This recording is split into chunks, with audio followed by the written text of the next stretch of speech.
All right. Who all Y'all saw those polls yesterday we did with the fire stuff? Who all saw those?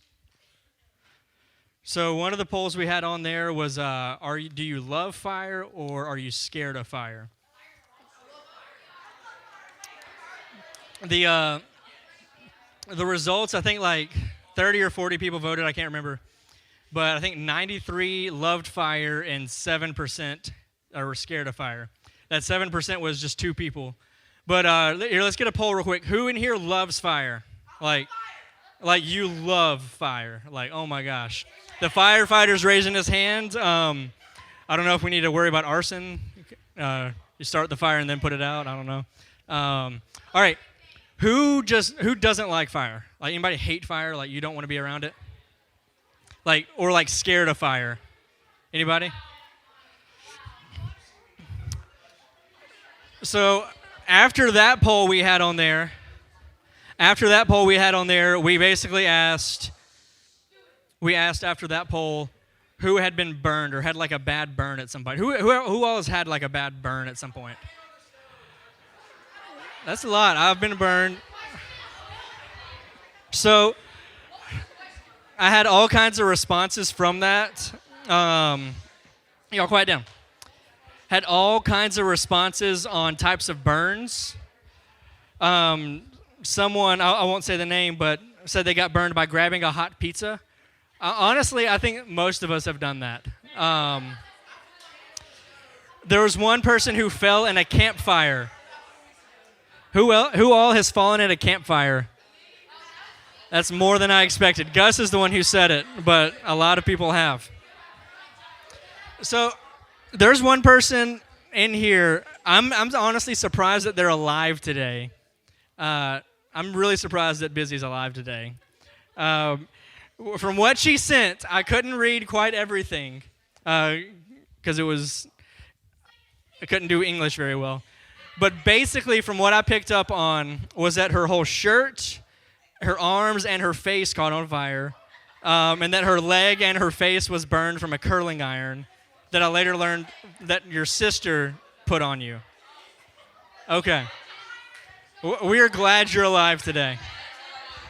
So glad. So, one of the things that we're going to see tonight in this story from the Bible in Daniel is fire. We're going to look at this huge, basically, fire pit and some guys that may or may not be thrown into this thing. And so, think about this for yourself for a second. Or just people in general. One of the greatest fears that people have is death. You don't know when it's going to happen. You don't know how it's going to happen. And if you're a Christian, you don't know what's going to happen after that, or you're something like that. And then also on top of that, another great fear that people have is being burned to death. Anybody scared of that? So if you're not scared of that, you're going to be scared of that after this, and I'm sorry. I hope you don't have nightmares.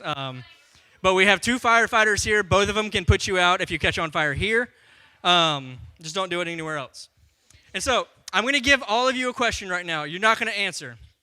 You're going to use your hands to answer, not yell out.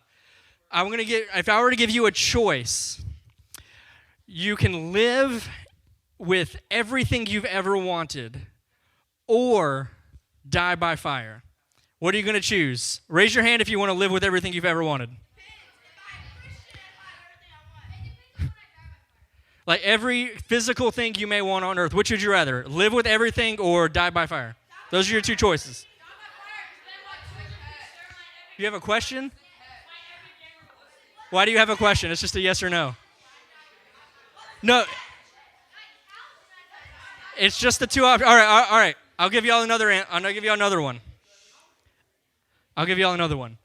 Would you rather live in abundance with everything you've ever wanted but be separated from God, or honor God and die by fire?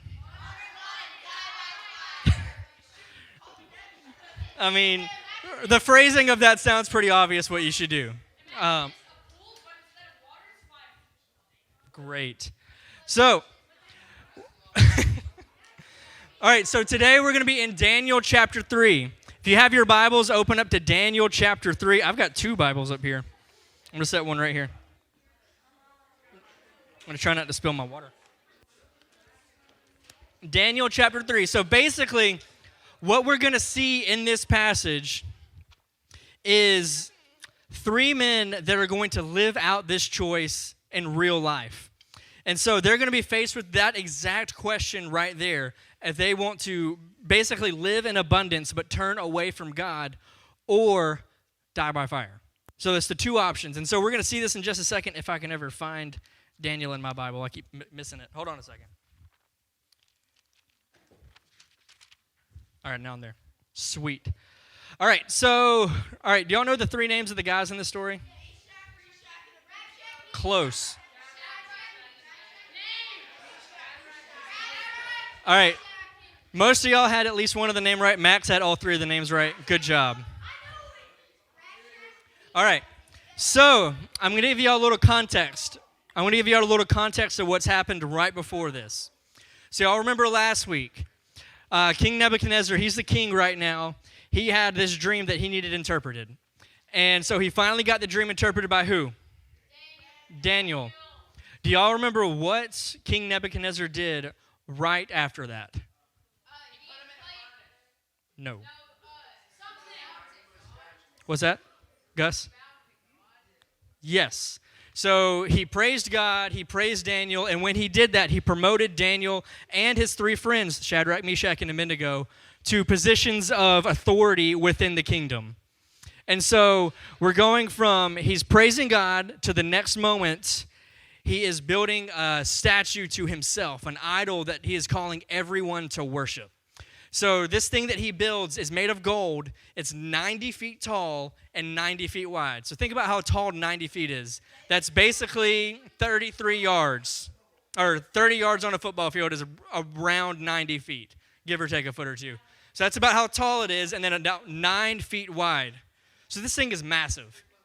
And so what he's doing is he builds this thing, and then he decrees, So he builds this thing, and then he decrees that when these trumpets play, when I say that these trumpets play, if you don't bow and worship this idol, then I'm going to throw you into the fiery furnace where you're going to die. So basically that's what happened here. We went from Daniel praising God to now Daniel's building his own God. Or King Nebuchadnezzar praising God to Nebuchadnezzar building his own God and threatening everyone with death if they don't praise it. And so we're going to read through some of this real quick. We're going to be in 3. We're going to start in verse 8. We're going to read a few, break it down, and do that. So verse 8 through 15 is where we're going to start. Therefore, at that time, certain Chaldeans came forward and maliciously accused the Jews. They declared to King Nebuchadnezzar, O king, live forever. You, O king, have made a decree that every man who hears the sound of the pipe, horn, lyre, trigon, harp, bagpipe, and every kind of music shall fall down and worship the golden image. And whoever does not fall down and worship shall be cast into a burning fiery furnace. There are certain Jews who you have appointed over the affairs of the province of Babylon, Shadrach, Meshach, and Abednego. These men, O king, pay no attention to you. They do not serve your gods or worship the golden image that you have set up. The King Nebuchadnezzar, in furious rage, commanded that Shadrach, Meshach, and Abednego be brought. So they brought these men forward before the king. Nebuchadnezzar answered and said to them, Is it true, O Shadrach, Meshach, and Abednego, that you do not serve my gods, the golden image that I have set up? Now, if you are ready, when you hear the sound of pipe, horn, lyre, trigon, harp, bagpipe, every kind of music, to fall down and worship the image I have made, well and good. But if you do not worship, you shall be immediately cast into the burning fiery furnace. And who is the God who will deliver you out of my hands? And so some of these guys, they come up to King Nebuchadnezzar. They're like, all right, there's some of these Jews, some of these people that just came that we just took over, and they're not worshiping the golden image that you just made. They're not doing this. And so Nebuchadnezzar, he gets angry. Like, he is livid. I mean, he's going crazy. He's angry. He demands they be brought before him right now. He gets them before him. He confronts them and says, Is it true that you have not done this? I will give you one more chance to bow down right now and worship this idol. And so we're going to see right now how they respond to that. And so they're given another chance to worship the idol. Verse 16, Shadrach, Meshach, and Abednego answered and said to the king, O Nebuchadnezzar, we have no need to answer you in this matter. If this be so, our God whom we serve is able to deliver us from the burning fiery furnace, and he will deliver us out of your hand, O king. But if not, be it known to you, O king, that we will not serve your gods or worship the golden image that you have set up. Then Nebuchadnezzar was filled with fury, and the expression of his face was changed against Shadrach, Meshach, and Abednego. He ordered the furnace heated 7 times more than it was usually heated. And he ordered some of the mighty men of his army to bind Shadrach, Meshach, and Abednego and cast them into the fiery furnace. Then these men were bound in their cloaks, their tunics, their hats, and their other garments, and they were thrown into the burning fiery furnace. Because the king's order was urgent and the furnace overheated, the flame of the fire killed those men who took up Shadrach, Meshach, and Abednego. And these 3 men, Shadrach, Meshach, and Abednego, fell bound into the burning fiery furnace. So I want you to imagine you're with your parents real quick. So you've been told to clean your room like 10 times, and they call you before them, and they're mad. They're like, you have one more chance to go clean your room right now. And you respond, I don't even need to do that. Like, I'm not even going to answer this, and then you kind of go on your way. What's going to happen? I mean, I don't know, but some of us in here might get whooped, lose everything you have. So that's basically the response that these guys had. So Shadrach, Meshach, and Abednego looked at him and were basically like, we don't even need to answer this question. We don't even need to entertain it because you should already know the answer. You should already know our response. And so King Nebuchadnezzar gets even angrier. He gets extremely angry. He orders that the furnace be heated 7 times hotter than it's normally heated, and then has them thrown into the furnace. And the men who are escorting them to the furnace die on the way because of how hot it is. And so let's go off subject a little bit, just a little bit. This is going to sound kind of morbid. Matthew might correct me on some of these, and that's fine. So do y'all know what a crematorium is? Like cremation? So that's when somebody dies, and instead of getting buried, they get cremated, which is another word for getting burned into ash. And so how long do y'all think it takes for a body to be fully cremated? 2 seconds. How long? How long? No. No one's even close. It takes about 3 to 4 hours for a body to be completely burned to ash when it's cremated. So, next question. How hot do you think a crematorium gets when it's burning? 1,500? So, the number that I looked up found is roughly 1,800 degrees. So 1,800 degrees. And now another way to look at this, Matthew, do you happen to know how hot a house can get when it's burning?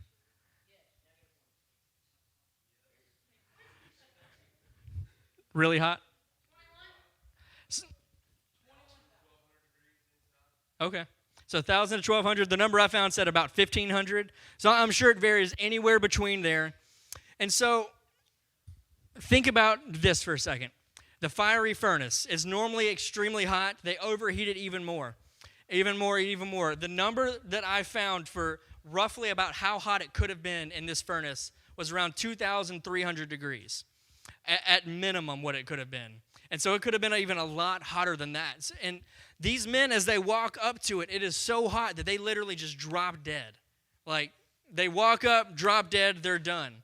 And so let's read a little bit more, and we're going to see what happens to these 3 guys. Verse 24.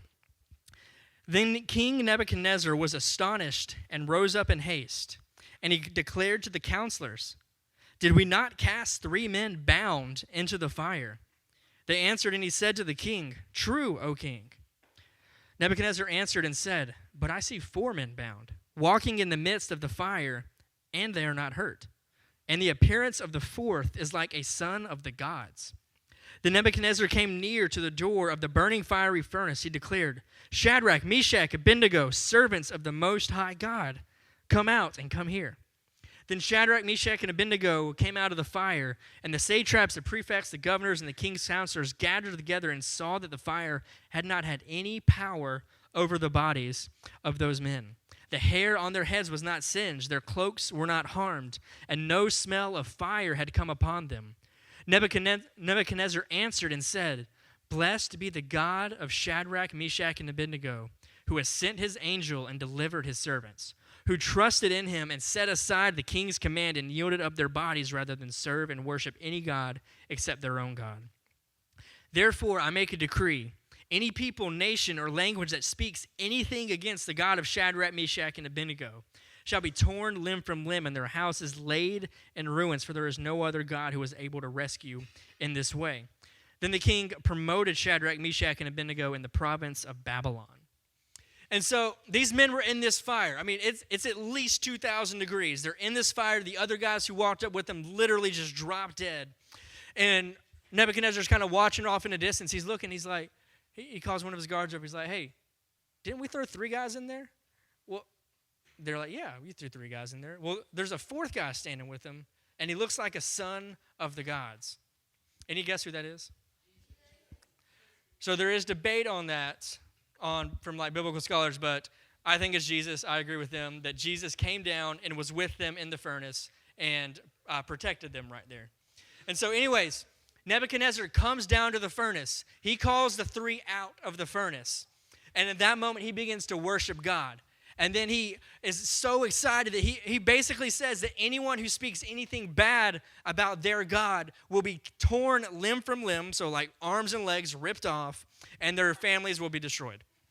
And so, I mean, we can see right now that Nebuchadnezzar is crazy, like keeps going back and forth on everything. But anyways, God delivered Shadrach, Meshach, and Abednego out of this and provided for them in this way. And so what we're going to primarily look at tonight is standing firm in the face of danger. Standing firm in the face of danger. That's the main thing we're going to look at. And the first point we're going to see is to don't entertain evil. And so how we stand firm in the face of danger starts with not entertaining evil. And so Shadrach, Meshach, and Abednego were so solid in their faith and trust of God that they didn't even hesitate when they were faced with whether or not they were going to honor God or turn away from him. They weren't even willing to consider the possibility of turning their backs to God and dying or dying to avoid a very painful death. And so for you, how often do you entertain the idea of sinning or doing evil things in your life? How often do you try to find that line? Like, I can go up to this point before it's sin, and so I'm going to go up to this point. I'm going to figure out where that line is. I'm going to constantly get as close to as I can to it. I mean, how often do you do that in your life? A lot of us do that. It's something that a lot of people do. But if we're going to be like Shadrach, Meshach, and Abednego, if we're going to not fear in the way that they didn't fear, we have to not entertain evil. We can't entertain these types of ideas. And the ways we do it, there's a lot of different ways. Some of the areas might be in lust or in your language. Think about this. How is your language at school? Are you cussing a lot? What's your language like in the locker room with your guys? How does that happen? And do you enjoy observing someone else's evil? Like, do you enjoy watching someone else doing bad things? Well, like, it's not me doing it, but I'm just going to kind of watch and enjoy what they're doing so that I'm not technically a part of it, so I'm not technically sinning. Or the other thing could be surrounding yourself with bad influences. You know, we toe the line with sin so much, and then we get surprised when we fall into sin. We get surprised when we get hurt by sin, and then we question why God isn't doing anything in our lives. We toe this line of sin so much. We toe this line of, well, I might not honor God, and then we fall and get hurt, and something happens, and we're like, God, where were you? Why weren't you helping me right there? But the whole time we were turning our backs against God from the start. Ephesians 5, chapter 3, the NIV says it this way. But among you there must not be even a hint of sexual immorality or any kind of impurity or of greed, because these are improper for God's holy people. And so if you are a man or woman of God, there must not even be a hint of sin in your life. That's how serious this is, that we shouldn't even entertain the idea of sin. We shouldn't even let it hint in our lives. Because when we allow little things like this to come into our lives, we're going to be defeated by sin so much easier. It's going to be so much easier for us to turn away from God and turn to evil. This is why Shadrach, Meshach, and Abednego were so quick to stand up for God. They never entertained evil. They didn't let it live in their lives. And when the moment came for them to make a choice, whether they were going to look for their own well-being or to honor God, they chose to honor God, fully knowing that they were going to be thrown into this burning fiery furnace. And they said in the verses that they didn't know if God was going to save them. If God saves us, great. But if he doesn't save us, great, because he is still God and he is still good. That was their attitude this whole time. They had no idea what was going to happen. But they truly trusted in God. And that's our second point, is to truly trust in God. I need one volunteer. One volunteer. Max, come here.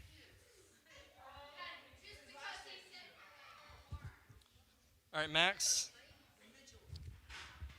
Stand right there.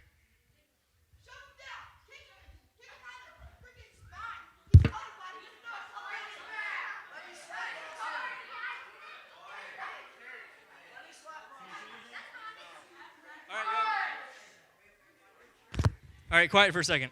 All right, Max, how much do you trust me? Enough, maybe. Enough, maybe? All right, take 2 steps forward. All right, here, let's spin real quick. Let's get you dizzy, disoriented. Y'all be quiet so he doesn't know where y'all are. All right, are you dizzy? All right, how about now? All right, take 3 steps forward. Stop. Turn a little bit to the left. Take 3 steps forward. All right, stop. Turn around. Walk straight 3 steps. Take 1 more step. All right, step down. Step down. All right, now walk straight. All right, turn right. Oh, can you see? Oh, no. All right, you can go sit down. All right, great job.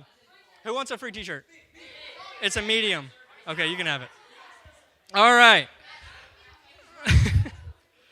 How many of you would actually trust me, like, if we did that to you, to where you would walk around like the whole church or something? We're not going to do it, but I'm just curious how many people, who doesn't trust me? Thanks, Trinity. And so, when we truly trust, all right, guys, bring it down just a little bit. When we truly trust in God, we're not going to be 100% sure what the outcome right now is going to be, because you don't know what's going to happen next in this situation. Like Shadrach and Meshach and Abednego, they didn't know whether God was going to save them or not. And so when we truly trust in God, we're trusting that everything he has promised us is going to come true. And so when we trust in him in that way, the way that we live our life will reflect that. We know that he is going to provide for us when we need it. And we know that no matter what happens here on earth, our eternity is secure in him. These 3 had so much trust in God that they were willing to lose everything they had and be burned to death. They were high up in the king's kingdom. They had everything they could have wanted. They had possessions, they had positions, they had titles, they had authority over other people. And they were ready to give all of that up in the end because they loved God more than they loved possessions, more than they loved their lives. And so it's really easy for us to say that we trust God. But how much do you really trust God? Are you obedient in the things that he's calling you to do? Are you embracing the things of the world? Are you not wanting to give up the things of the world or change things in your life so that you can fully trust God? Truly trusting God means that we're committing everything that we have to him. And so are you ready? Are you willing to lose your popularity so you can stand up for those who are making fun, stand up against those who are making fun of others? Are you willing to lose friends because they're pulling you away from God? Are you willing to be made fun of because you're helping and being friends with those that no one else wants to be friends with?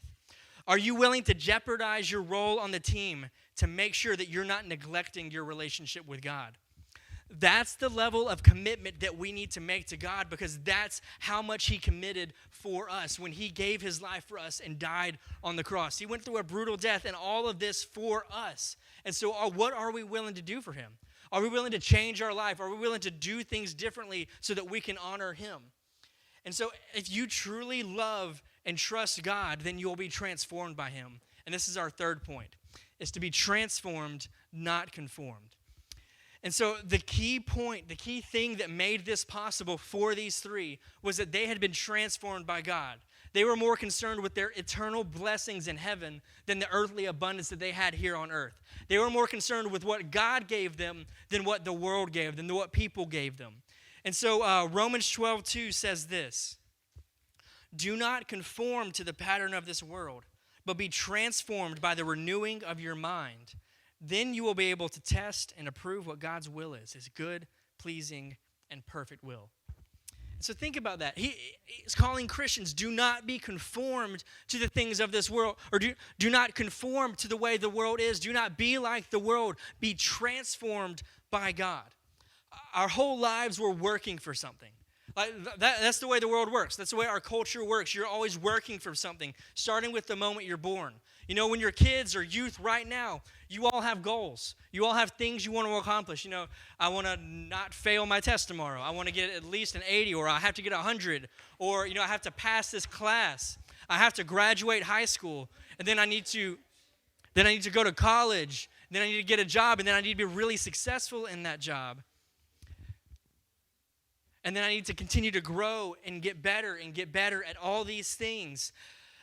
And even as Christians, we get caught up in this worldly cycle. It's not necessarily bad to be a part of these things, but so often we get more concerned with our worldly success. We get more concerned with our worldly success than with our spiritual success. We get conformed by the world and not transformed by God. And when we get conformed by the world and not transformed by God, we're not with God. We do everything we can to get better on the field, but we get surprised when we're struggling with sin. We do everything we can to impress our friends and gain popularity, but get mad at God when bad things happen. We do everything we can to be successful at worldly things, but then we get surprised when we're not growing in our faith. When our primary focus is anything other than God, your faith is going to struggle or be non-existent.